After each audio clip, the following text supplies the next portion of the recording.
बिहार में दूसरे चरण का चुनाव होना है और दूसरे चरण में जिन विधानसभा सीटों पर चुनाव होना है वहां पर धुआंधार प्रचार स्टार प्रचारक भी कर रहे हैं, प्रत्याशी भी कर रहे हैं और सभी अपनी अपनी जीत का दावा कर रहे हैं। और ऐसे ही विधानसभा सीटों को हम लगातार खंगाल रहे हैं और वहां के मुकाबलों को आपके सामने ला रहे हैं। आज भी कुछ विधानसभा सीटों को हम स्कैन करेंगे और बताएंगे वहां पर कौन कौन प्रत्याशी आमने सामने और किस तरह की टक्कर है। हमारे साथ स्टूडियो में मौजूद है वरिष्ठ सहयोगी राकेश रंजन, उनसे जानेंगे विधानसभाओं का हाल। तो सबसे पहले आज जिस विधानसभा सीट की हम बात करेंगे वो है आमौर विधानसभा। आमौर विधानसभा क्यों खास है? क्या यहाँ ओवैसी की पार्टी का दबदबा है या किसी खास कैंडिडेट का दबदबा? अब प्रत्याशियों के जो आमने सामने जो प्रत्याशी हैं उनके बीच का दंगल किस तरह का नजर आ रहा है? रंजन जी, अगर आमौर को आप देखते हैं, पूर्णिया जिले में स्थित ये विधानसभा है, यहाँ पर किस तरह का मुकाबला, कैसा दंगल दिख रहा है? देखिए, जब आप आमौर विधानसभा क्षेत्र की बात कीजिएगा तो ये सीट इसलिए खास है कि टेक्निकली अगर आप देखें तो सूबे में आमौर ही एक ऐसी विधानसभा सीट है जहां से एआईएमआईएम के विधायक हैं। हालांकि पिछली एआर एआईएमआईएम ने 2020 में 5 सीटें जीती थी। जोकीहाट जीता था, कोचाधामन जीता था, बहादुरगंज जीता था, बायसी जीता था और साथ में आमौर भी जीता था। लेकिन जो बाकी 4 जगह के विधायक थे उन्होंने बाद में पाला बदल लिया था और वो आरजेडी में शामिल हो गए थे। तो अभी टेक्निकली अगर हम देखें तो आमौर ही एक ऐसी सीट है जो एआईएमआईएम की सिटिंग सीट है, इसके अलावा कोई दूसरी सीट नहीं। इसीलिए एआईएमआईएम के लिए ये सीट बहुत खास है और खास इसलिए भी है क्योंकि यहाँ से एआईएमआईएम के सूबे के सदर अख्तरुल ईमान खुद चुनावी मैदान में हैं और उनके सामने चुनौती बड़ी है। उनको घेरने की कोशिश जो है वो हो रही है। कौन अपने इरादे में कितना कामयाब होगा ये तो वक्त बताएगा। इसके अलावा अगर आप आमौर में देखें तो एक और चीज दिखती है इस बार जिसकी वजह से इसकी चर्चा होते रही। यहाँ पर जेडीयू से जो है सबा जफर चुनाव लड़ते रहे हैं। इस बार भी जब टिकटों की घोषणा हुई जेडीयू की तो टिकट जो है सबा जफर को दिया गया, लेकिन फिर अचानक से आप देखते हैं कि साबिर अली जो पूर्व राज्यसभा सदस्य हैं उनको जेडीयू में शामिल कराया जाता है। लिसी सिंह उनको शामिल कराती हैं नीतीश कुमार के निर्देश पे और फिर उनको टिकट दे दिया जाता है। तो सबा जफर का टिकट कट जाता है। लेकिन फिर एक नाटकीय घटनाक्रम में अगले दिन जो है फिर से सबा जफर को जो है प्रत्याशी घोषित कर दिया जाता है और जो साबिर अली हैं वो पार्टी के प्रचार के लिए तैयार हो जाते हैं। तो एक यहाँ पर आप देखती हैं कि एक जो जेडीयू के टिकट को लेकर एक असमंजस की स्थिति थी, एक उहापोह की स्थिति थी और इसीलिए सबा जफर टू साबिर अली और फिर बैक टू सबा जफर वो आमौर में देखने को मिला। अब जब हम यहाँ पर देखें कि जो मुख्य प्रत्याशी हैं 3 उनके हम चर्चा करें तो देखिए, अगर आप देखिएगा तो सबा जफर भी जो हैं वो यहाँ से 2 बार के विधायक हैं। 2 बार वो यहाँ से चुनाव जीत चुके हैं, एक बार 1997 में और 2010 में।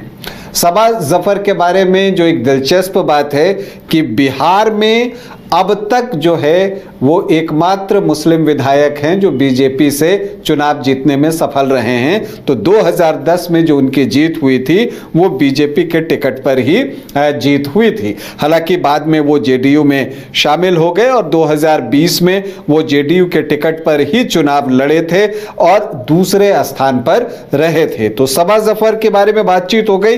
जो कांग्रेस ने प्रत्याशी दिया है, एक्सपीरियंस्ड प्रत्याशी हैं, राजनीति का लंबा अनुभव है। और आपको बताऊं कि अब्दुल जलील मस्तान जो हैं वो कुल 6 बार आमौर का प्रतिनिधित्व कर चुके हैं। यहाँ की नुमाइंदगी उन्होंने 6 बार जो है की है, 1985 में, 1990 में, 2005 में जो दोनों चुनाव हुए उसमें, इसके बाद साल 2000 में भी वही थे, फिर 2015 में भी वो चुनाव जीते। तो 6 बार चुनाव जीतने का जो यहाँ पर रिकॉर्ड है, जो सर्वाधिक बार है, वो अब्दुल जलील मस्तान के ही नाम है।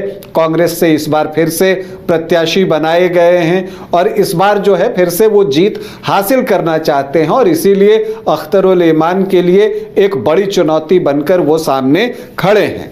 अब अगर अख्तरुल ईमान की बात कीजिए तो पूरे सीमांचल में उनकी एक स्वीकार्यता दिखती है, लोग उनको स्वीकार करते हुए दिखते हैं, सीमांचल के बड़े नेता हैं। और अगर आप देखिए तो वो किशनगंज, कोचाधामन, अमौर तीनों जगह से विधायक चुने गए हैं और पिछली बार उन्होंने अमौर में जीत हासिल की थी और वो जीत जो थी वो बड़ी जीत थी। 52,515 वोटों से वो चुनाव जीतने में सफल हुए थे और उनको 51% से ज्यादा वोट आए थे। और दूसरे स्थान पर उस वक्त जो है सबा जफर रहे थे और तीसरे स्थान पर चले गए थे अब्दुल जलील मस्तान। तो वही 3 प्रमुख प्रत्याशी जो पिछली बार चुनावी मैदान में थे, वही 3 इस बार भी जो है एक दूसरे का मुकाबला करते हुए दिखेंगे। जनसुराज ने यहां से अफरोज आलम को अपना प्रत्याशी बनाया है। उनकी भी कोशिश है कि स्कूल बैग में जितने वोट वो डाल सके वो डाल ले।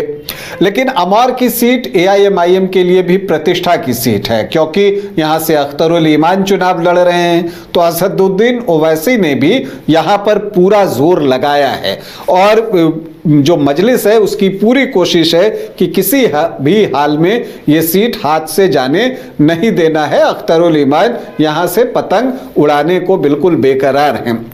लेकिन यहां पर चुनौती है, अब्दुल जलील मस्तान की चुनौती है। अब उसका सामना वो कैसे करते हैं ये देखना दिलचस्प होगा। तो जो सबा जफर हैं उनको जो है कुल्हिया वोटरों का भरोसा है कि वो वोट उनकी तरफ आएंगे और चूंकि ये मुस्लिम बहुल विधानसभा क्षेत्र है और यहाँ पर जो है बड़ी संख्या में मुस्लिम हैं, 69.8% मतलब लगभग 70%।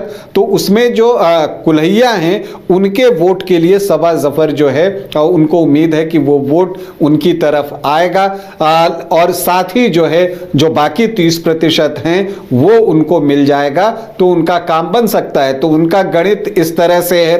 हालांकि पिछली बार ये चीजें सफल नहीं हो सकी, लेकिन पिछली बार आप देखें तो जो तस्लीमुद्दीन के बेटे हैं शाहनवाज वो भी AIMIM में शामिल थे, तो एक उसका भी इम्पैक्ट पिछली बार पड़ा था। तो अख्तरुल ईमान यहां पर जो है पूरा जोर लगाते हुए दिख रहे हैं और जोर तो अब्दुल जलील मस्तान भी दिख रहे हैं लगाते हुए।